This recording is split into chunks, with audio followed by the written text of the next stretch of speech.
வார்த்தைக்கு போவோம். எபேசியர் 4ஆம் அதிகாரம் 17-32 வரைக்கும் வாசித்தோம் நம்ம. ஸோ இதில் வந்து ஒரு 4 காரியம். முதல் காரியம் வந்து இயேசுவை அறியாத மக்களை போல நீங்கள் வாழ வேண்டாம் அப்படின்னு வந்து சொல்கிற முதல் காரியம். ஏன்னா அவங்களுடைய வாழ்க்கை வந்து ஆண்டவருக்கு பிரியமில்லாத ஒரு வாழ்க்கையை தான் இருக்கும். நீங்களும் அந்த மாதிரி இருந்துடக்கூடாது அப்படின்னு வந்து சொல்கிறார்.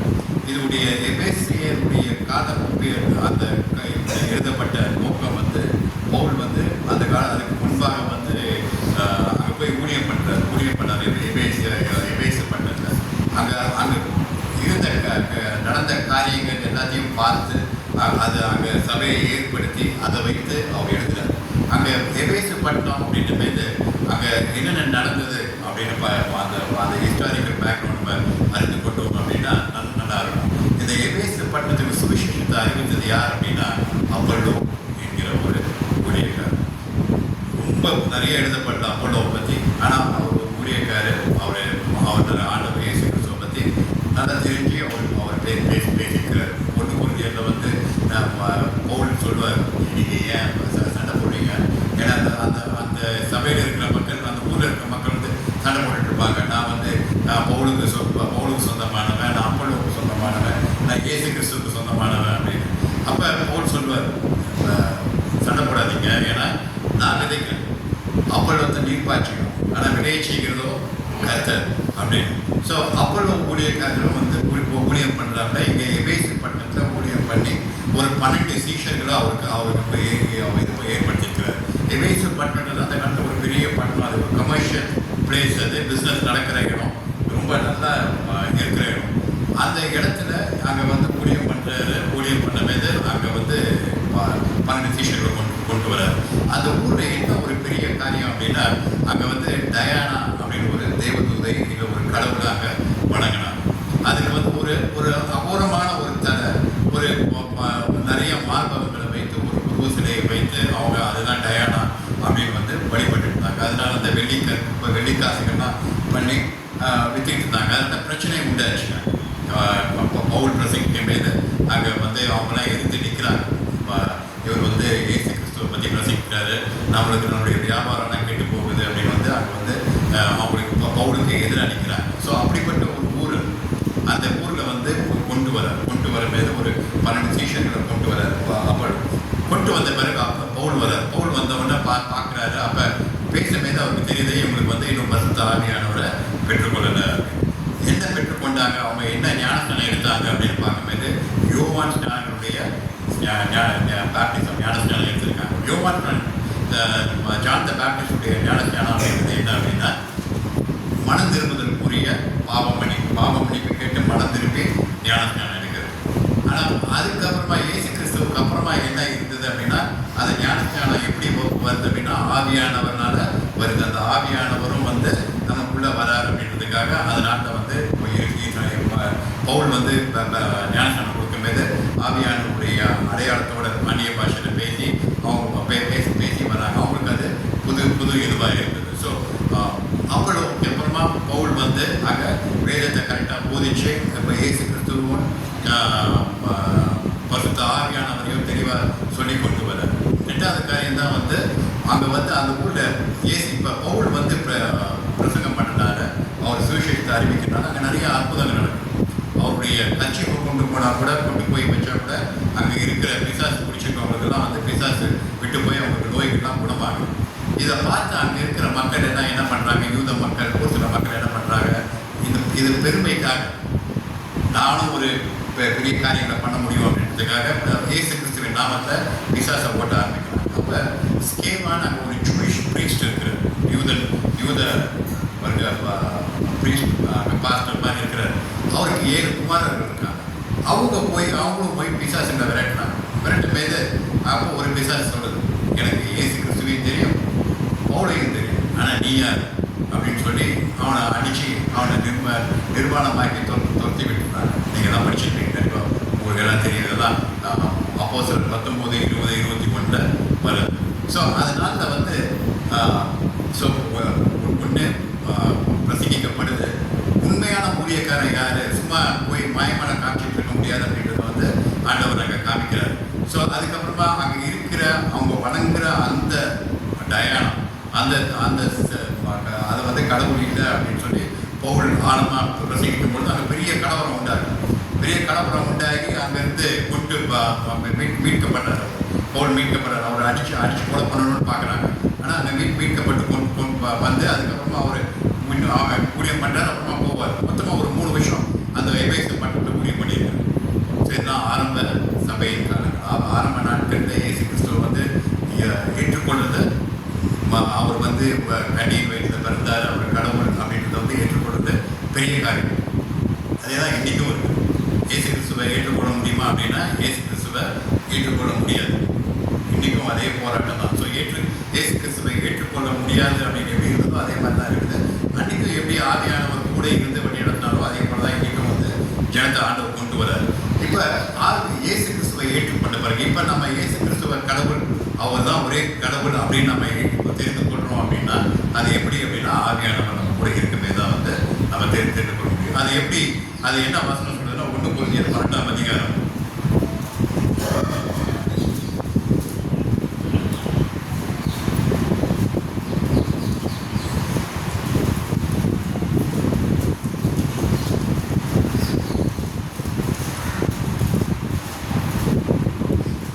3ஆம் வசனம் வாசிங்க.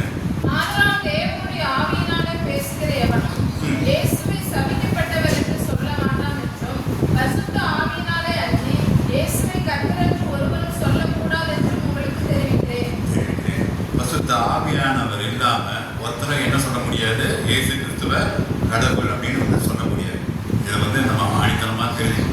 நம்ம நிறைய பேர்கிட்ட எவ்வளவோ சொன்னாலும் அவங்க என்ன சொல்லுவாங்க அப்படின்னா நாங்கள் இயேசு கிறிஸ்துவும் கடவுள் ஏற்றுக்கொள்வோம், சரி இயேசு கிறிஸ்து தீர்க்கதரிசி ஏற்றுக்கொள்வோம் இப்படிலாம் பேசுவாங்க. இதெல்லாம் வந்து பொதுவாக ஒரு நார்மல் மேனாக இருந்து அவங்களுடைய காமன் சென்ஸில் அறிந்து கொள்ளுது. ஆனால் ஆவியானவர் ஒரு மனுஷனுடைய வாழ்க்கைக்குள்ள உள்ள வந்தால் தான் இயேசு கிறிஸ்து கடவுள் அப்படின்னு தெரியும். பிதா குமாரன் பரிசுத்த ஆவியானவர் இதை முழுமையானவங்க, இதை தவிர வேற ஒன்றும் கிடையாது அப்படின்றது அவங்க அறிந்து கொள்வாங்க. அது எப்போ அப்படின்னா பரிசுத்த ஆவியானவர் நம்முடைய வாழ்க்கையில வந்த பிறகுதான். ஸோ இப்போ பரிசுத்த ஆவியானவர் வந்திருக்கிறாரு. அவங்களுக்கு அந்த நாள் அடையாளத்துக்காக அவங்களுக்கு வந்து அந்த அடையாளங்கள்லாம் காண்பிக்கப்பட்டது. அந்நிய பாஷைகள் பேசினது இதெல்லாம் வந்து நீங்கள் அந்த அப்போஸ்தலர் 19ஆம் அதிகாரத்தில் வாசிக்கணும்.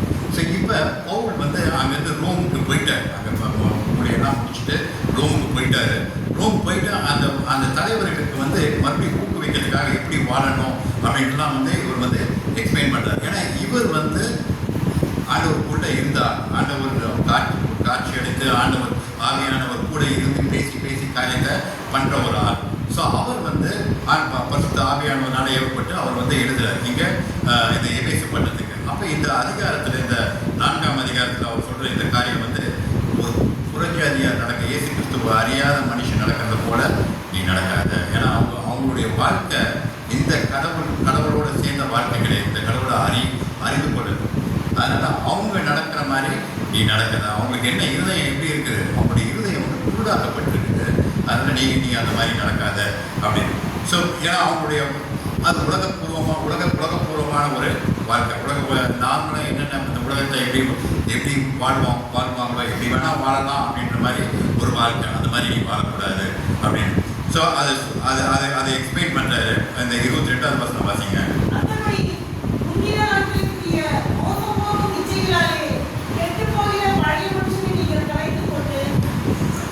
இப்போ அந்த பழைய வாழ்க்கையை வந்து நீங்கள் என்ன பண்ணுங்க, நீங்கள் கடைக்கு போட்டுருங்க. அது எல்லாமே எப்படியா இருக்குது, உள்ளுக்குள்ள என்னமா இருக்குது, ஒரு டிசிப்ஃபுல்னஸ், ஒரு இச்சை, வேண்டாத இச்சைகளாக வந்து இருக்குது. அதெல்லாம் எடுத்து போடுங்க நீங்கள் அப்படின்னு.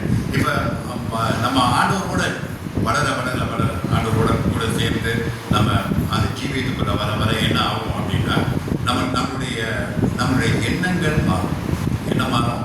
நம்முடைய எண்ணங்கள் மாறும். நம்முடைய செய்கைகள் மட்டும் இல்லை, நம்முடைய எண்ணமும் வந்து மாறும். செய்கைகள் மட்டும் கெட்டதாக பண்ண மாட்டோம், நம்முடைய எண்ணமே வந்து கெட்டதாக யோசிக்க மாட்டோம். ஸோ இப்போ இந்த எல்லா இச்சைகளும் எங்கே இருக்குது? இருதயத்தில் இருக்குது, மனத்தில் இருக்குது.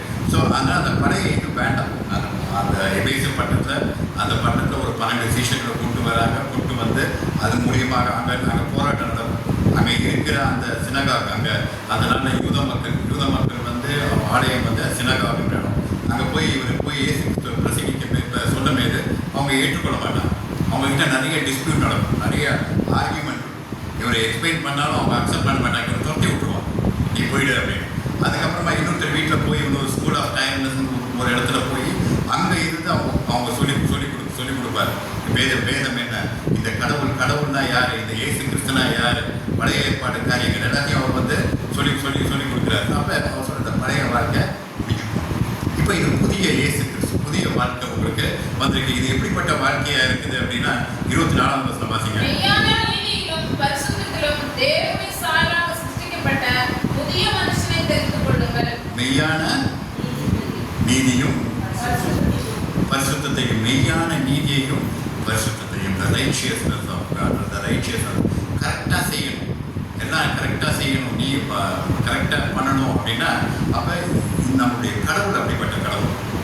ஸோ அந்த குணம் நமக்கு இருக்கணும், அந்த பரிசுத்தமும் இருக்கணும் அப்படின்றது. இது 2 காரியத்தையும் வந்து அவர் சொல்றாரு. இது 2 காரியமும் இருக்கணும். அப்படி ஏன் இருக்கணும் அப்படின்னா அதுக்கு முன்னாடி சொல்றாரு, இந்த பழைய காரியங்கள் உலகத்திலிருந்து வந்தீங்க நீங்கள் அதுக்கப்புறமா இயேசு கிறிஸ்துவை நீங்கள் அறிந்து கொண்டீங்க, இயேசு கிறிஸ்துவனால போதிக்கப்பட்டீங்க நீங்கள் அப்படின்னு. இப்போ நமக்கு ஆவியானவர் இருக்கிறனால நம்ம தப்பு பண்ண மேலே தப்புன்னு தெரியுமா அப்படின்னா தெரியும், அதான் தெரியும். முதல்ல தெரியாது, இது தப்புன்னு தெரியாது. ஏன்னா நம்ம இயேசு கிறிஸ்துக்குள்ள எது நம்ம இந்த வேதத்தின்படி இந்த கடவுளுக்கு எது கரெக்டு எது தப்புன்னு வந்து நமக்கு புரியாத நாட்கள் இருக்கும், அப்போ செய்வோம். ஆனால் இது புரிய என்ன ஆகும் அப்படின்னா ஆண்டவர் வந்து நம்ம தப்பு பண்ண மாதிரி சொல்லுவார், இது தப்பு அப்படின்னு. இப்போ தப்பு பண்ணுறவன் என்ன பண்ணுவான், அதை மீறி தான் தப்பு பண்ணுவான். ஓகே அப்படின்னு. ஸோ இப்போ இங்கே சொல்கிறாரு, அந்த ஓகேன்னு சொல்கிறதையும் வந்து விட்டுரு, இது தேவையில்லை. ஏன்னா அது வந்து ஆண்டவருடைய நீதியையும் பரிசுத்தத்தையும் கொண்டு வராது. நீ இப்படி ஆற்றுல ஒரு கால் சேத்துல ஒரு கால் வச்சுக்கிட்டு இருக்காத, கிளியராக இரு. ஏன்னா இந்த தேவன் இப்படிப்பட்ட தேவன், நீ அந்த ரைச்சியஸ்னஸ், நீதி உள்ள தேவன், பரிசுத்தம் உள்ள தேவன். அப்போ அவருடைய ஜனம் நம்ம உலகத்தை போல இருக்க முடியாது. ஆற்றுல ஒரு கால் சேத்துல ஒரு கால் உலகத்தோடையும் இருப்பேன், நீயும் இருப்பேன் அப்படின்னா ஆண்டவர் என்ன சொல்றாரு, நீ அனலுமா இல்லை, நீ வந்து ஒன்றும் இல்லை, நீ வந்து எதை இதுவாக இருக்கலாம், இல்லை அதுவாக இருக்கலாம், துப்பி போட தான் வேணும் அப்படின்னு. ஸோ இப்படியும் இல்லாமல் அப்படியும் இல்லாமல் இருக்கிறது ஆண்டவருக்கு ஒரு ஸ்டேஜ். இதெல்லாம் வந்து இந்த ஸ்கூல் படிக்கிற மாதிரி கிண்டர் கார்டன் ஸ்கூலுக்கு போவாங்க, ஸ்கூலுக்கு போவாங்க, அதுக்கப்புறமா primary school, high school, higher secondary school, college, பிஹெச்டின்னு போகிற மாதிரி நம்ம கொஞ்சம் கொஞ்சமாக இந்த ஆண்டவருடைய காரியங்களை நம்ம புரிந்து கொள்வது ஒன்று, அறிந்து கொள்வது, புரிந்து கொள்வது, அதன்படி நடக்கிறது. அப்படி நடக்க ஆரம்பிக்க இந்த வேண்டாத காரியங்கள் எல்லாம் வந்து போக ஆரம்பிக்கும். ஸோ அப்போ இந்த பரிசுத்தம், ஆண்டவருடைய பரிசுத்தம் எது, ஆண்டவருடைய நியாயம் எது, நீதி எது அப்படின்னு தெரியணும் அப்படின்றது. ஏன்னா ஆண்டவர் போதிக்கிறார், உங்களுக்கு வந்து போதிக்கிறார். அப்போ ஒரு சில காரியங்கள் அவர் சொல்கிறார், இந்த காரியங்கள்லாம் வேண்டாம் அப்படின்னு. 25ஆவது வசனம் வாசிங்க.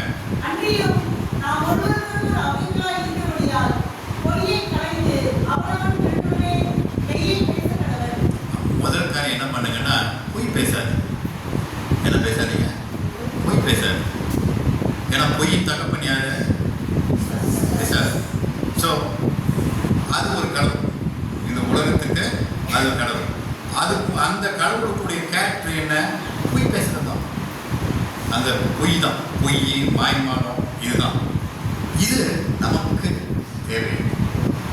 ஸோ பொய் பேசாது. ஸோ அது நமக்கு ரொம்ப ஆழமாக தெரியும், பொய் பேச வேண்டாம்.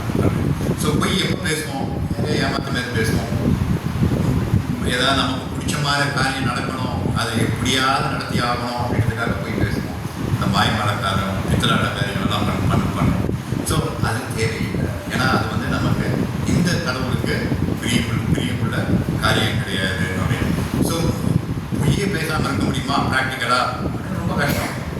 ப்ராக்டிக்கலாக வந்து ரொம்ப கஷ்டம். நானும் பிஸ்னஸில் இருக்கிறேன். நான் ஸோ கம்பெனிக்கு வேலை செஞ்சுட்டு இருக்கேன். பொய்யே பேசாமல் இருக்க முடியுமான்னா ரொம்ப சிஸ்டம் தெரியும், பொய் பேசுகிறோமோ அப்படின்னு தெரியும். சரி போய் பரவாயில்ல போய் பேசுகிறோம் அப்படின்னு. ஆனால் ப்ராக்டிக்கலாக பார்க்கும்போது நம்ம பொய் பேசணும், ஆனால் அதையும் அவாய்ட் பண்ணணும். ஸோ ஜென்ரலாக என்ன பண்ணணும், பொய் பேச வேண்டாம். ஒரு சில இடத்துல ஒரு சில ஆட்கள் வந்து அந்த நம்ம பேசுறதுனால பொறாமப்பட்டு நமக்கு எதிராக செய்யலாம். அந்த மாதிரி நேரத்தில் அவாய்ட் பண்ணிக்கோ. பேசுறதையே போய் அந்த பதில் சொல்றதையே வந்து அவாய்ட் பண்ணிக்கோ. நானும் நடுவில் கொஞ்சம் அப்படி போய் பேசுவேன். ஸோ இந்த மாதிரி அப்படின்னு. ஏன்னா அது எனக்கு என்னை பொறுத்த வரைக்கும் ஜஸ்டிஃபை ஆச்சு. ஓகே, இது வந்து யாருக்கும் தீங்கு செய்யல, எதுவும் கிடையாது, ஒரு வேலைக்காக இது பண்ணுறோம் அப்படின்னு.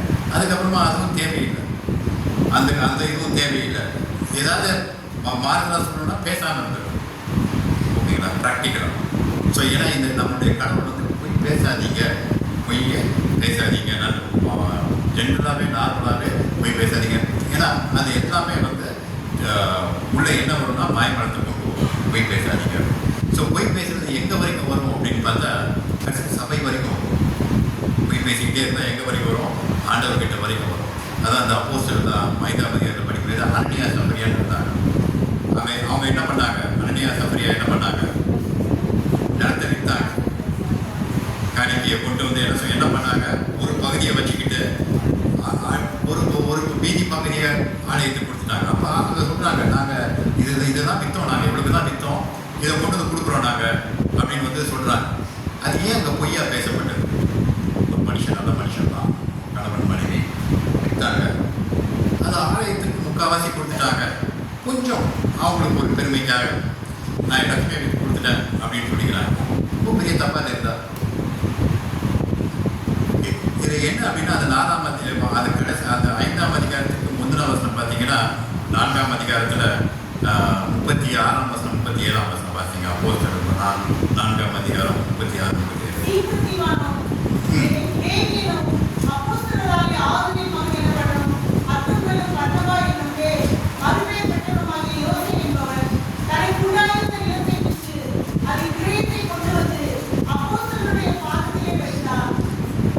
இப்போ பர்னபாஸ் என்ன பண்ணுறாப்புல, அவனுக்கு உண்டான நிலத்தை விற்கிறாப்புல, விற்றாப்புல கொண்டு வந்து அந்த இதை கொண்டு வந்து சபையில் கொண்டு வந்து அந்த நாளையில் வந்து ஒரு கம்யூனிட்டி இயேசு கிறிஸ்துவை ஏற்றுக்கொண்டவங்கன்னா ஒன்றா கூடி வாழ ஆரம்பித்தாங்க.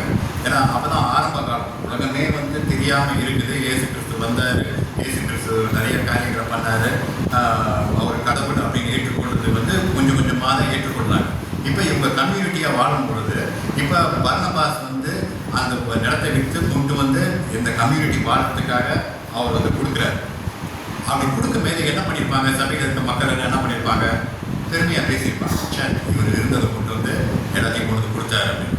இப்போ இந்த அனனியா சஃபரியா அவங்களுக்கு என்ன வந்தது மனசில்? அவங்களுக்கும் அந்த பெருமை தேவை. அந்த பெருமைக்காக என்ன பேசுகிறாங்க? நாங்களும் நிலத்தை விற்றோம், கொண்டு கொடுத்துட்டோம், ஆனால் உள்ளே வச்சுக்கிட்டாங்க. இப்போ ஆண்டவர் என்ன பேசுகிறார் அப்படின்னா, சாத்தான் உங்கள் இருதயத்தை நிரப்பினது என்ன? ஸோ எங்கே வருது அது? பெருமையினால் வந்து என்ன வருது? நீங்கள் போய் பேசணும். அந்த பெருமைக்காக இது எங்கே வருது? ஆலயத்துக்குள்ளே வருது. ஸோ ஆலயத்துக்குள்ளே என்ன வேணும்? பெருமை, என்னை பற்றி பெருசாக பேசணும். அதுக்காக என்ன வருது? பொய் வருது. ஸோ அது எங்கேருந்து ஆரம்பிக்குது அப்படின்னா, பேச பேச பேச பேச பேச பேச இப்போ பெற்றோர்கள் பேசுகிறாங்க அப்படின்னா பிள்ளைகளும் போய் பேசுவாங்க.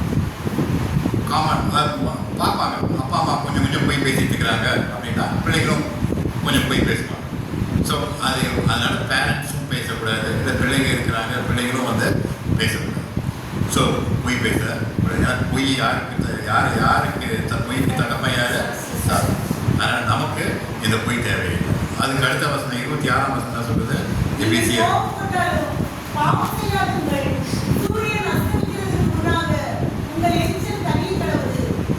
நீங்கள் கோவப்படாதீங்க. கோபம் பட்டாமல் நீங்கள் என்ன பண்ணாதீங்க? பாவம் பண்ணாதீங்க. நம்ம சூரியன் அஸ்தமிக்கிறதுக்குள்ள அவங்க கோபத்தை விட்டுருங்க. கோபம் தேவை. ஏன் கோபம் வருது அப்படின்னா, இப்போ 2-3 கால் லெஜிட்டிமேட் ஹேங்க உங்களுக்கு நீங்கள் கரெக்ட் தான், நீங்கள் செஞ்சதெல்லாம் கரெக்ட் தான். ஆனால் எதிராளி உங்களுக்கு எதிராக பண்ணும் பொழுது அப்போ என்ன வரும்? கோபம். ஸோ அந்த கோபம் தேவையா? அதுக்கப்புறமா நீங்கள் சும்மாவே வேறு எதுக்காக காரியத்துக்காக நீங்கள் மேனிப்புலேட்டிவ் கோவம் இருக்குது. ஒரு சிலர் கணவன் மனைவி எல்லாம் வந்து அப்படி கோவப்பட்டு இந்த பிள்ளைகளும் கோவப்பட்டு நடத்தினா தான் அந்த மரியாதை கிடைக்கும் அப்படின்னு வந்து பண்ணுவாங்க. அதே அலுவலகத்தையும் அந்த மாதிரிலாம் பண்ணிகிட்டு இருப்பாங்க. ஸோ இந்த கோபமே தேவையா? நமக்கு தேவையா அப்படின்னா தேவை. நமக்கு கோபம் வந்து சும்மா வரது ஒன்று, ஒரு ஸ்பரத்த மூமெண்ட், ஒரு மொமெண்ட்டில் டக்கு நமக்கு தெரியாமல் நிறைய கோவம் வரும். ஒரு ஏதோ பேசிட்டாங்க, ஏதோ காரியம் நடந்தது அப்படின்னா டக்குன்னு கோவம் வரும். இந்த கோவம்லாம் தேவையா அப்படின்னா தேவை. ஏன்னா மெடிக்கலாக பார்க்கும் பொழுதே வந்து பிளட் ப்ரெஷரு, ஹெல்த்து ப்ராப்ளம்லாம் ஏன் வருது அப்படின்னா இந்த கோவம்லாம் இருக்கிறதுனால தான் வந்து வருது. ஏன்னா மைண்ட் வந்து அஜிடேட் ஆகுது. அந்த கோவம் வரனால அந்த ஆங்கர் இப்போ சூரியன் அஸ்தமிக்கிறதுக்குள்ளே நீங்கள் வந்து சமாதானம் ஆகிடுங்க அப்படின்னு. ஸோ அப்போ நைட்டு ஃபுல்லாக யோசித்தா என்ன ஆகும்? தூக்கம் வராது. ஸோ தூக்கம் இல்லாமல் அடுத்த நாள் வேலைக்கு போய் ஒழுங்காக இருக்காது. இது மைண்டுக்குள்ளே ஓடிக்கிட்டே இருக்கும். ஒரு அன்கான்ஷியஸ் மைண்ட், சப்கான்ஷியஸ் மைண்டில் ஓடிக்கிட்டே இருக்கும். யாராவது ஏதாவது பண்ணிட்டாங்க, இந்த கோபம் இருந்துக்கிட்டே இருக்கும். இதெல்லாம் வந்து நமக்கு தேவை. ஏன்னா நம்ம என்ன அறிந்து கொள்ளணும் அப்படின்னா, என்னுடைய கோபத்தில் இல்லை என்னுடைய இடத்துல நாம் ஒன்றும் பண்ணிட முடியாது. என்னை உயர்த்துறதும் தாழ்த்துறதும் கர்த்தருடைய கருத்து தான் இருக்கும். அதனால் கோபம் தேவையில்லை. கோபப்பட்டு எதையாவது சாதிக்கணும் அப்படின்லாம் வந்து தேவையில்லை. ஸோ கோபப்படாமல் இருக்கணும் அப்படின்னு வந்து நம்ம கற்றுக்கணும். ஸோ இது நமக்கு ஹெல்த்துக்காகவும் இது ஒன்று. நமக்கு மெடிக்கல் இதுவும் வந்து கோவப்படாதீங்க அப்படின்றது. ப்ளஸ் ஆண்டவர் என்ன சொல்கிறாரு? நீ கோவப்படாது. நீ கோவப்பட்டு ஒன்றும் பண்ண. நீ கோவப்பட்டு ஏதாவது பண்ணினா என்ன ஆகும்? வேண்டாத காரியத்தை தான் பண்ணுவேன். ஒன்று வாயிலிருந்து வர வார்த்தை வேண்டாத வார்த்தையாக இருக்கும். இல்லை நீ செய்கிற காரியம் வந்து வேண்டாத காரியம். இது ஆண்டவருக்கு ஒரு மகிமையை கொண்டு வருமா அப்படின்னா கொண்டு வராது. இது என்னவாகும்? ஒரு கிறிஸ்தவ சத்தம் எப்படி சத்தம் போட்டுட்டு இருக்கிறான் பாருங்க. இப்போ அவர் பேர் என்ன அப்படின்னா யாரையும் அப்போ சத்தம் போடுறது ஜோசப் சொல்லுவாங்க. ஸோ இங்கே அங்கே கிறிஸ்தவ பேர். ஸோ என்ன வேண்டாத சத்தம் போட்டுட்டு இருக்கிறது ஒரு கிறிஸ்தவ மனுஷனாக இருக்கும். ஸோ கோபப்படாதீங்க அப்படின்னு 2வது காரியம் சொல்கிறாரு. அதுக்கப்புறமா 3வது காரியம் வந்து நம்ம 27வது பக்கம் பார்த்தீங்க, பிசாசுக்கு இடம் போடாமல் இருக்கு. பிசாசுக்கு இடம் கொடுக்காம இருக்கணும் அப்படின்னா என்ன? இந்த பழைய வாழ்க்கைக்குள்ளே போகக்கூடாது. இந்த உலகத்தான் மற்றவர்கள் வாழ்கின்ற வாழ்க்கையை கூட வாழ்ந்துட்டு இருக்கக்கூடாது. ஸோ நம்மளுடைய நேரம் எல்லாம் வந்து அதில் அவங்க இந்த உலகத்தில் இருக்கிற மனுஷர்கள் என்ன பண்ணுறாங்களோ அதை பண்ணிக்கிட்டு இருக்கிறோம் அப்படின்னா என்ன ஆகும் அப்படின்னா பிசாசு விடும். ஒரு சபையில் ஒரு ஸ்திரீ ஒருத்தர் பிசாசு பிடிச்சிருந்தது. அவங்க அப்போ தான் இயேசுவை ஏற்றுக்கொண்டு வந்தால் அதை விரட்டினோம்னா போயிடுச்சு. மறுபடியும் ஒரு 2-3 மாதத்துக்கு அப்புறம் மறுபடியும் சபையில் உட்காந்து கரடா பண்ண ஆரம்பிச்சு. அப்போ அந்த போதகர் ஜோமன் தான் சொல்கிறாரு, நீ தான் இவனை விட்டு போயிட்டியே, நீ எப்படி வந்த அப்படின்னா அது என்கிட்ட தான் என்கிட்ட தானே வருது.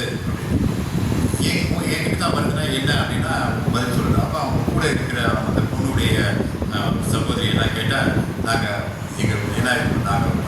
வேறு இதுலேருந்து வந்தோம். நாங்கள் அங்கே கல்யாணம் நடக்குது, அவங்க ஏதாவது திருவிழா ஃபங்க்ஷனுக்குலாம் அந்த கோயிலுக்கு போகிறோம். நாங்கள் அங்கே போகவே அதை பிடிச்சிட்டு மறுபடியும் ஓகேங்களா. இப்போ நம்ம அங்கெல்லாம் போகணுமா அப்படின்னா தேவை. ஸோ இப்போ இதை போகிறதுனால என்னவாகுது? அதை இப்போ அதை பிடிச்சிட்டு என்ன சொல்லுது?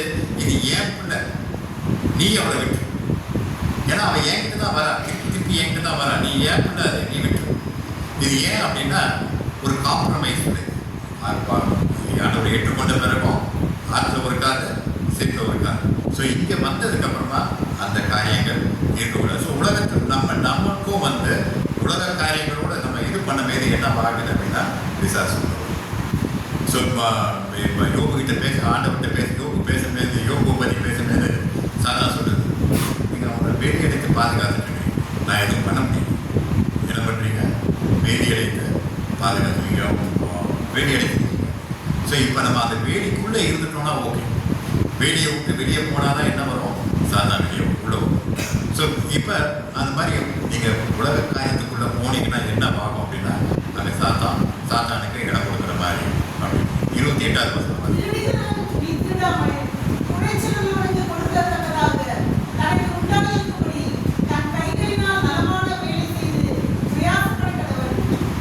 சரி. அன்னைக்கு நாள் நிறைய பேர் இயேசு கிறிஸ்துவை ஏற்றுக்கொண்ட பிறகு எதுவும் பண்ணாமல் சும்மா இருந்தாங்க, வேலைக்கு போகாமல். இப்போ அவங்கள கடிந்து கொண்டாரு, நீ வேலைக்கு போகணும், நீ சும்மா உட்காராத. அதுக்கப்புறமா திருட்டு வேலையும் பண்ணிட்டு இருக்காது, எதையும் திருடிட்டு இருக்காது, எதையாவது பண்ணு, வேலையை பண்ணி நீ என்ன பண்ணணும் அப்படின்னா உன் கையை வைத்து வேலையை செய்து அப்போ அதை கொண்டு நீ வந்து மற்றவங்களுக்கு கொடுக்கறதுக்கு நீ சம்பாதிக்க அப்படின்னு. இப்போ ஆண்டவருடைய இது என்ன? முதல் அதிகாரத்திலேயே ஆதியாகமம் 1ஆம் அதிகாரம் 28வது வசனம் வாசிங்க. அவர்களை நோக்கி, நீங்கள் பழுகி பெருகி பூமியை நிரப்பி அதை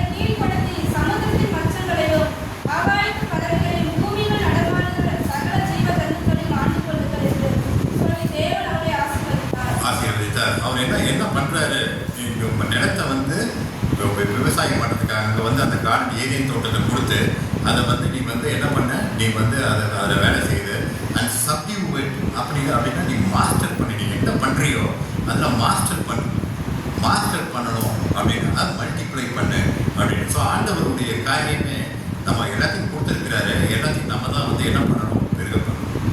ஸோ அப்படின்னா நம்ம படித்தோம் அப்படின்னா நம்ம தான் கிளாஸில் ஃபஸ்ட்டாக இருக்கும். என்னவா இருக்கணும், காலேஜில் படிக்கிறீங்க அப்படின்னாலும் சப்ஜெக்ட் ஸ்கூலில் படித்தாலும் கிளாஸில் ஃபஸ்ட்டாக இருக்கும். அதை மாஸ்டர் பண்ண சொல்கிறது. நீ என்ன பண்ணுறியோ அதை வந்து மாஸ்டர் பண்ண. வேலை செய்யணுமா, வேலை செய்கிற இடத்துல அங்கே மாஸ்டராக இருக்கணும். நீங்கள் அந்த வேலையில் நீங்கள் வந்து பர்ஃபெக்டாக மாஸ்டர் ஆகணும், கற்றுக்கணும், மேலே வரணும். இன்றைக்கும் எந்த கண்ட்ரி டாப் மோஸ்ட் கண்ட்ரி அது உலகத்தில் டிஃபென்ஸு பிரெயினில்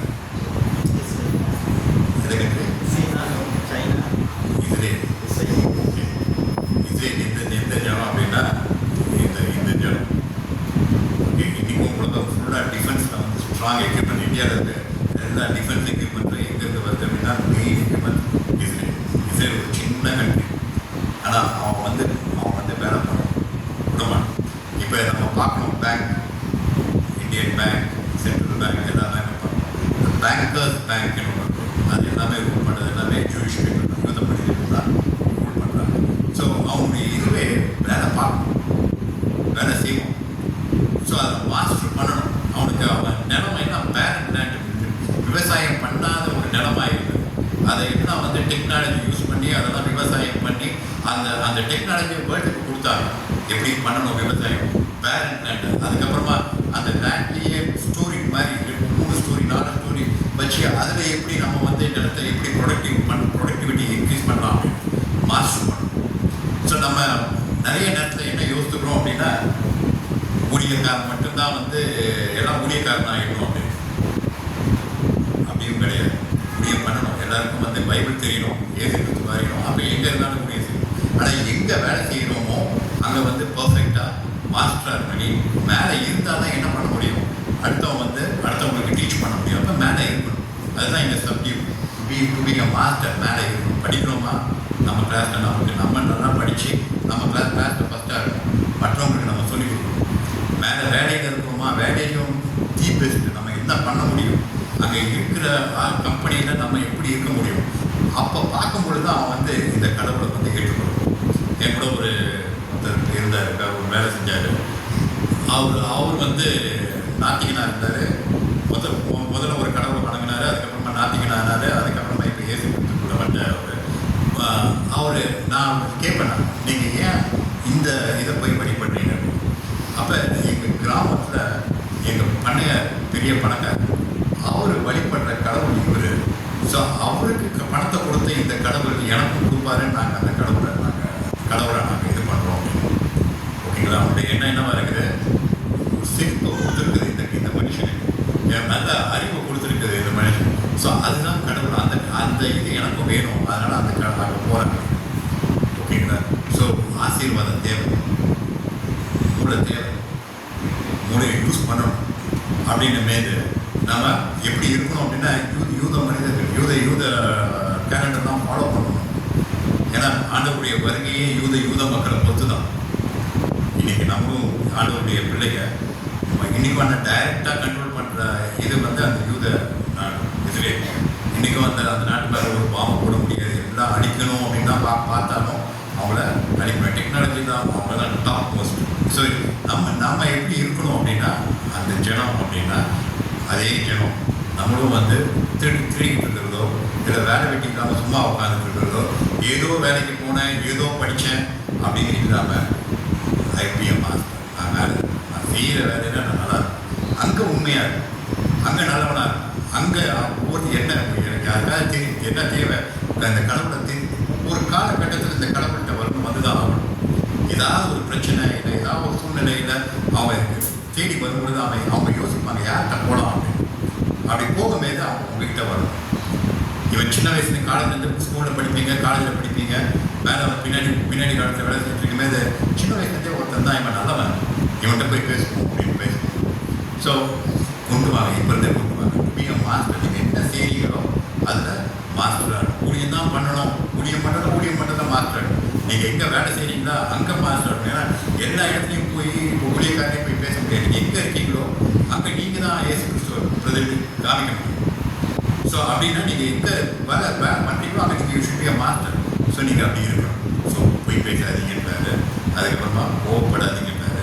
பிசாசுக்கு இடம் கொடுக்காதீங்க. பிசாசுக்கு இடம் கொடுக்காதீங்கன்னா உலக பிரகாரமாக அவன் பண்ணுறான், அடுத்தவன் பண்ணிகிட்டு இருக்கிறான், அவனுக்காக என்ன பண்ணுவாங்க, உலக ஜனம் சொல்லுவாங்க, படிப்பு பிள்ளைங்களுக்காக என்ன பண்ணுவாங்க, சீடு குடிப்பியா, குடிக்க மாட்டியா, தண்ணி நிற்பியா, உனக்கு கேர்ள் ஃப்ரெண்ட்ஸு பாய் ஃப்ரெண்ட் இல்லையா, வருமானம் என் கூட வராது. ஸோ இது உலகம். இதுக்காக இவங்களோட சேர்ந்து நானும் ஓடணும் அப்படின்னு ஒரு ஓடினா விலைக்கு அப்போ சாதாரண உள்ள வந்து விலைக்கு வச்சுப்போம். சரி நீங்கள் ஆலயத்துக்கு போறியா, போ, ஆற்றுல ஒரு கால் சேர்த்துல ஒரு கால் அப்படி இருந்துக்கோ, பரவாயில்ல. இப்போ ஆண்டவருக்கு பிரியமாக இருக்க முடியுமானா இருக்க முடியாது. ஸோ இதனால அது காரியம் என்ன பண்ணுறீங்களோ, படிக்கிற காலத்தில் நீ தான், நம்ம தான் கிளாஸ் ஃபஸ்ட்டாக இருக்கும், படிக்கணும். கிறிஸ்தவ பிள்ளைங்க தான் படிக்கணும், நல்லா வரணும். ஏன்னா நம்முடைய ஆண்டவர் என்னைக்கு சொல்கிறாரு, உனக்கு பிளாக் விஸ்டம், உனக்கு ஞான முறையாக தான் என்னைக்கு நான் கொடுக்குறேன். இவர் தான் கடவுள், வேறு எதுவும் கடவுள் கிடையாது. இந்த கடவுளுடைய ஜனம் எப்படி இருக்கணும், மேலே இருக்கணும். அதுக்கடுத்து என்ன சொல்கிறாரு, 29ஆம் வசனம், கெட்ட வார்த்தை ஒன்றும் உங்கள் வாயிலிருந்து புறப்பட வேண்டாம். பக்திக்கு ஏதுவான நல்ல வார்த்தை உண்டானால் அதையே கேட்கறதுக்கு பிரயோஜனம் உண்டாகும்படி பேசுங்கள். கெட்ட வார்த்தைகள் நம்ம பேசுகிறதும் வந்து ரொம்ப நம்ம என்ன சொந்தக்காரங்க கூட இருப்போம், ஃப்ரெண்ட்ஸோடு இருப்போம், வேலை செய்யறதுல அப்போ அவங்க பேசுகிற மாதிரி அதே ஸ்டைலில் நம்ம வந்து பேசிக்கிட்டால் ஒரு பிரயோஜனமும் கிடையாது. ஸோ நம்ம வேண்டாத காரியத்தெல்லாம் பேசாதீங்க. ஏன்னா அது வந்து என்ன கொண்டு வராது, அவனுக்கு பக்தி விருத்தியை கொண்டு வருது. அதனால் வந்து பேசாதீங்க அப்படின்னு வந்து சொல்கிறாரு. ஏதோ ரொம்ப ப்ராக்டிக்கலாக வந்து ரொம்ப கஷ்டம், ரொம்ப எல்லாமே கஷ்டம். கிறிஸ்தவ மதம்ன்றது ரொம்ப கஷ்டமான ஒரு காரியம் தான். ஒவ்வொன்றையும் ஆண்டவருக்காக செய்கிறது, நம்மளாக செய்கிறது ஒன்று. ஆவியானவர் என்ன பண்ணுவார், நாளாக அது வந்து இப்படி தான் கொண்டு வருவார், நம்மளை இப்படி தான் கொண்டு வருவார். நம்ம தப்பு செய்யும் இதெல்லாம் வந்து சொல்லுவார். அதுக்கப்புறமா அதுக்கு ஏதாவது பிரச்சனை வரவே தெரியும் நமக்கு, நான் இதெல்லாம் பண்ணேன், இதனால தான் வந்துட்டு இருக்குது, இதெல்லாம் அவாய்ட் பண்ணிக்கலாம் அப்படின்னு தோணும். ஸோ இந்த வேண்டாத வாயிலிருந்து வர வார்த்தை வேண்டாம். ஏன்னா நாவு தான் இது நம்ம ஒரு மனுஷனுடைய இதிலே என்னது, ஒரு evil part of the body. James சொல்கிறார், யாரும் சொல்கிறார், என்ன சொல்கிறாரு, உங்கள் நாக்கு வந்து நம்ம உடம்புல ஒரு ஈவல் பார்ட் ஆஃப் த பாடி. ஏன்னா அந்த நாக்குனால ஆசீர்வதிக்க முடியும், சபிக்கவும் முடியும். சபிக்கிறது, இந்த வார்த்தை சபிக்கிறதுன்றது வந்து நமக்கு வேண்டாத காரியம். ஒரு இன்னொருத்தர் இஸ்ரேலுக்கு போயிட்டு வந்தவர், அவர் சொல்லுவார், அவர் இயேசு கிறிஸ்து அறியாத மனுஷன், அஃபிஷியலாக போயிட்டு இருந்தார். என்னையா அவன் காலையில் இருந்துச்சா, அவன் பிள்ளைகள், அவன் குடும்பத்தை, அவன் வீட்டுலாம் போனால் I bless you my son, I bless you my டாட்டர்கிட்டே இருக்கிறானுங்க அவனுக்கு அப்படின்னு. அவன் பிள்ளைங்களை என்ன சொல்கிறான், I bless you my son, I bless you my daughter. அவங்க அப்பா வந்தால் அவங்க அப்பாவும் அப்படி தான் இந்த மாதிரி தான் பேசுகிறாங்க அப்படின்னு. ஸோ வாயிலிருந்து வர்றது என்னவா இருக்குது, I bless you, I bless you. So சபிக்கணும் அப்படின்னா நம்ம வாயிலிருந்து வந்தது. இப்போ குடும்ப சண்டையெல்லாம் வந்துச்சுன்னா என்ன ஆகும், ஒருத்தருக்கு ஒருத்தர் சபிப்பாங்க, அது சாத்தான் இருக்கும். இப்போ ஆசீர்வதிக்கும் போது ஈசாக்கு வந்து யாக்கோபுக்கு ஆசீர்வாதம் கொடுத்துட்டார். இப்போ வந்து ஈசா வந்து கேட்பான், எனக்கு ஒரே ஒரு ஆசீர்வாதம் இல்லையா, என்ன ஆசீர்வாதம்னா என்ன, இது யார் பொருளை கொடுத்து போகிறாரா, இல்லை பேசுறது, அந்த ஒரே ஒரு ஆசீர்வாதம் இல்லையா அப்படின்னு எங்கள் ஆசீர்வாதன்றதுங்க அந்த அப்பா கிட்டேருந்து வர வார்த்தை. ஸோ நம்மளுடைய வாயின் வார்த்தையை என்னவா இருக்கணும் அப்படின்னா, இந்த வேண்டாத வார்த்தை. ஏன்னா வேண்டாத வார்த்தை யாருடைய வார்த்தை, பிசாசு. அந்த நம்முடைய வாயின் வார்த்தைகளுக்கு வந்து ரொம்ப முக்கியம் அப்படின்னாங்க. ஐசக்கூடிய இது நல்லா பார்த்தீங்கன்னா, அவன் எல்லாத்தையும் ஜேக்கப்புக்கு ஆசீர்வதிச்சிட்டான். அவன் என்ன நினச்சிட்டு பண்ணான், ஈசாவை ஆசீர்வதிக்கிறேன்னு நினச்சிட்டு இவனை ஜேக்கப் வந்து ஆசீர்வதிச்சிட்டான். அப்போ அவன் வந்து கேட்கும்போது அவனுடைய அப்பனுடைய ஆசை என்ன எல்லாத்தையும் என் பையனுக்கு தான், ஈசாக்கு தான் கொடுக்கணும் அப்படின்னு. அங்கே அவன் பண்ண தப்பு. அவன் அந்த பிள்ளைங்க வந்து மனைவியுடைய கர்ப்பத்தை இது பண்ண மீது அவன் போய் ஒரு தீர்க்கதரிசிட்ட கேட்பான். கேட்கும்போது இந்த பின்னாடி வரவன் வந்து ஆண்டவருடைய பையன் உலகத்தை இது பண்ணுவான், ஆண்டவருடைய சந்ததியை கொண்டு வருவான், அவன் பேர் சொல்லியிருப்பான். ஆனால் அதை கேட்காம இங்கே வந்து இவன் வந்து உள்ள போது இவன் மாற்றி அவனுக்கு பிடிச்சதை பண்ணணும்னு பார்க்கும்போது அது நடக்காது. பட் ஆனால் என்ன, வாயின் வார்த்தை, அந்த ஆசீர்வாதம் வாயின் வார்த்தை. அப்போ நம்முடைய வாயில் வந்து நம்ம ஆண்டவருடைய ஜனமாக இருக்கும்போது வேண்டாத வார்த்தை வேணும். வேண்டாத வார்த்தையை சொல்லி அடுத்தவங்களை பேசாதீங்க. வீட்டுக்குள்ள குடும்பத்துக்குள்ளேயே என்ன பண்ணாதீங்க, வேண்டாத வார்த்தையை பேசாதீங்க. பிள்ளையை பேசும்போது இதை கணவன் மனைவி அப்பா அம்மா பற்றி பேசும்போது வேண்டாத வார்த்தைகள், அந்த வாயின் வார்த்தையை வைத்து தான் வந்து ஆண்டவரும் ஆசீர்வதிக்கிறார். சாத்தானும் அந்த வார்த்தையை கொண்டு தான் நம்மளை வந்து வேலை பண்ணாங்க. அதனால் பேசுகிற காரியம் அதுக்கு அடுத்த காரியம் என்ன 30ஆம் வசனம்.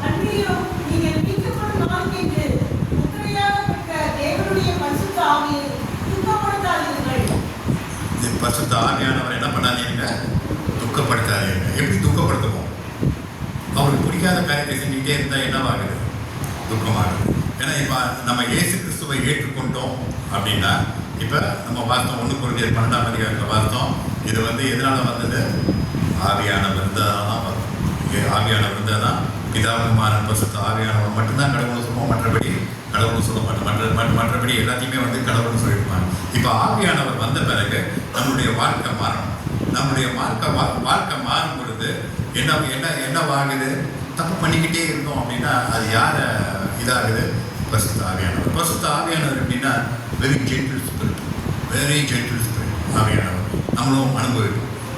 அவர் ஒன்றும் நம்மளை பிடிச்சி இப்படி பண்ணு அப்படி பண்ணுன்னு பண்ணுறது கிடையாது. சொல்லிக் கொடுப்பார், போதிப்பார், பண்ணுனா விட்டு போயிடுவார். இப்போ அந்த காலத்தில் பார்த்தீங்கன்னா சிம்சோன் என்ன பண்ணான்? ஒரு யூத மனுஷன் ஒரு பிலிஸ்தியர் பொண்ணோட பண்ணான், டெலைலா வாழ்ந்துட்டு இருக்கான். தேவையில்லாத அவன் இவனை கொள்ளணுமேனா எல்லா வேலையும் பண்ணிட்டு இருப்பான். இவனுக்கு வந்து இவனுடைய பரணி எங்கே இருக்குன்னு சொல்லாத அப்படின்னு சொல்லியிருப்பான். அப்போ சொல்லிவிடும், கடைசியில் சொல்லிவிடும். அவள் வந்து அவன் ரொம்ப நேக் பண்ணவன்னா வந்து சொல்லிவிடுவோம். வேண்டாத இடத்துல வேண்டாத ஆட்களோட டு நாட் கிவ் பிளேஸ் த டெவில்னு வாசம். சாத்தானுக்கு இடம் கொடுக்காதுன்ற இடத்துல இவன் போய் சாத்தானுக்கு இடம் கொடுத்து அவனோட வாழ்ந்துட்டு இருக்கும்போது கடைசியில் சொல்லும் பொழுது அப்போ நியாயாதிபதிகள் 16ஆம் அதிகாரம் 20ஆம் வசனம் வாசிங்க.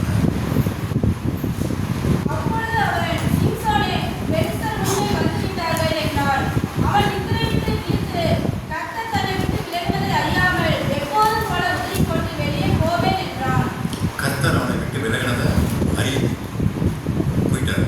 ஆவியானவர் போயிட்டார். அப்போ அதுக்கப்புறமா என்னவாகுது? அசிங்கம் இல்லை, அவ்வளோ பெரிய ஹீரோ அவன் என்ன ஆகுவான்? அசிங்கப்பட்டு ஒன்றும் இல்லாமல் கேவலப்பட்டு போகிறான். ஸோ ஆவியானவர் வந்து என்ன படுத்தாதீங்க, துக்கப்படுத்தாதீங்க. இந்த பைபிளில் என்ன ஏற்றுக்கு சொல்ல சொல்றாரு? கேட்டுக்கிட்டே இருந்தால் மட்டும் பத்தாது. என்ன பண்ணணும்? விட்டு ப்ராக்டிஸ். அதை பண்ண ஆரம்பித்தாதான் நீ என்னவா இருக்கிற? கற்பாறையின் மேல் கட்டப்பட்ட ஒரு வீடாக இருக்கிற. என்னன்னா நீ என்னவா இருக்கிற? மண்ணில் கட்டப்பட்ட. நீ வந்து அதை ப்ராக்டிஸ் பண்ணலை. நீ கேட்குற, பட் நீ ப்ராக்டிஸ் பண்ணலை அப்படின்னா இட் இஸ் வேஸ்ட், ஒன்றும் யூஸ் கிடையாது.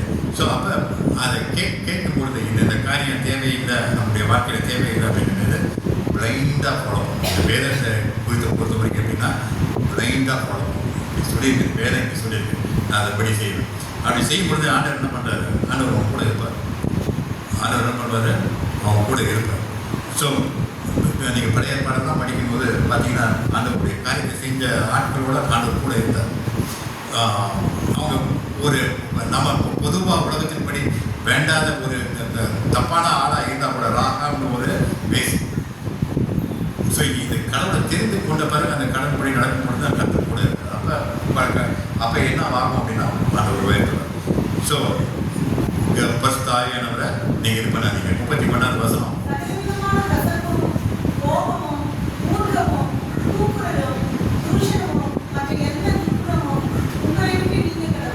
ஸோ இது எல்லாமே இதோடு சேர்ந்து தான் நம்ம மேலே வாசலுடைய இதுக்கப்புறமா அடுத்த பார்க்க வந்து 32ஆவது வசனம் வாசிங்க.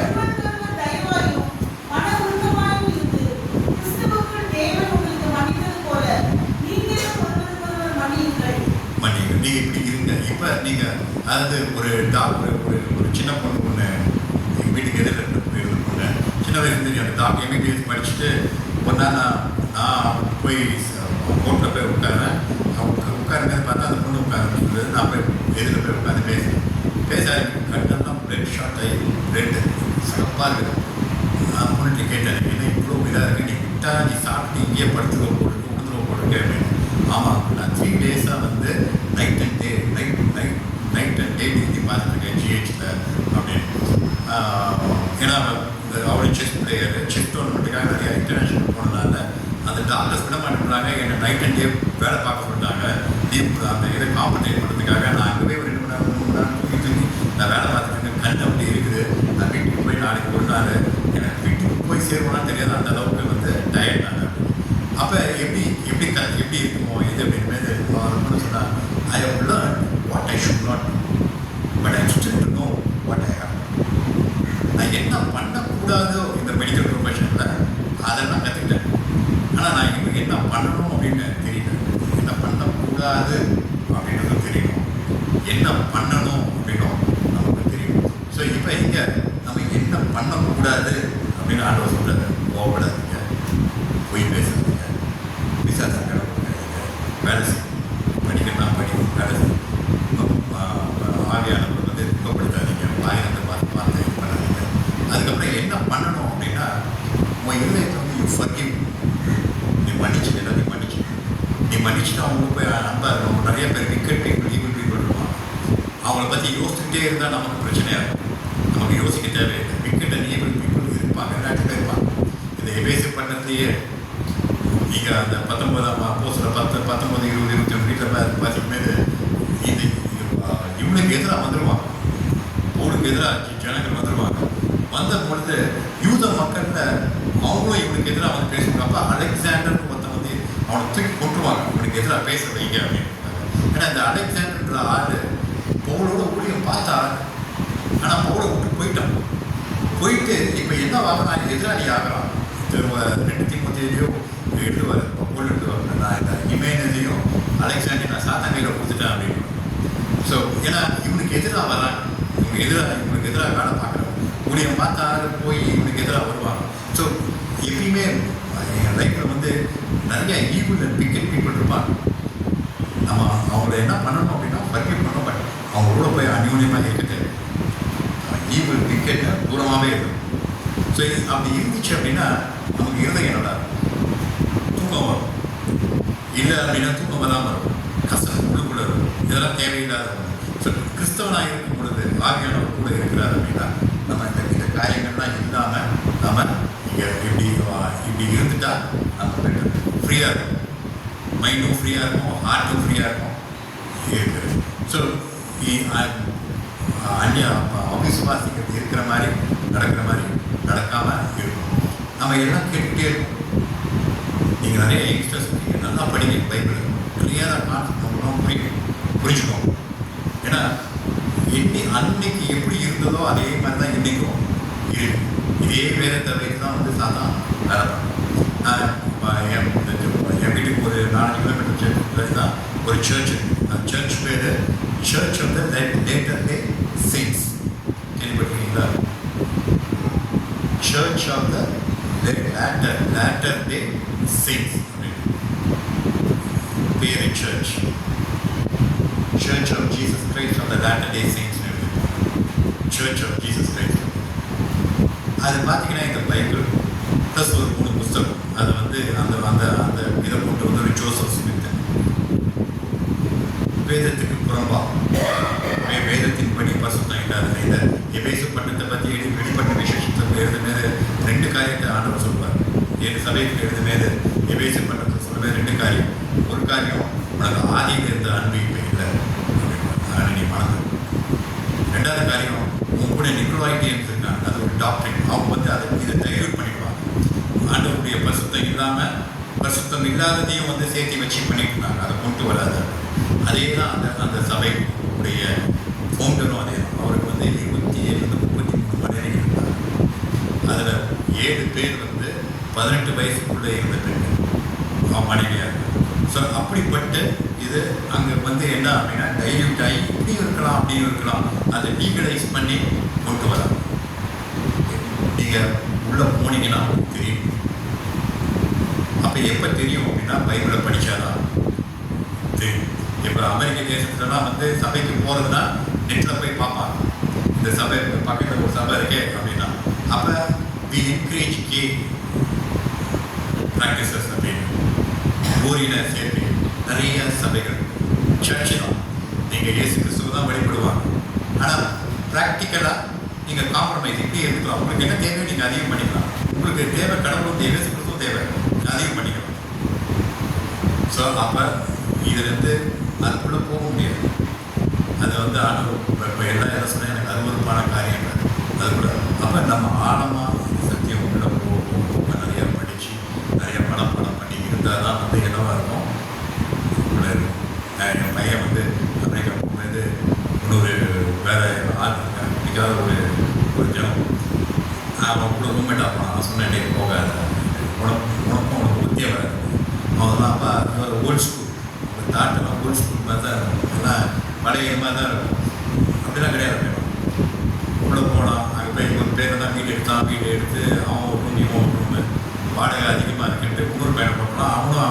அப்படியே ஆனால்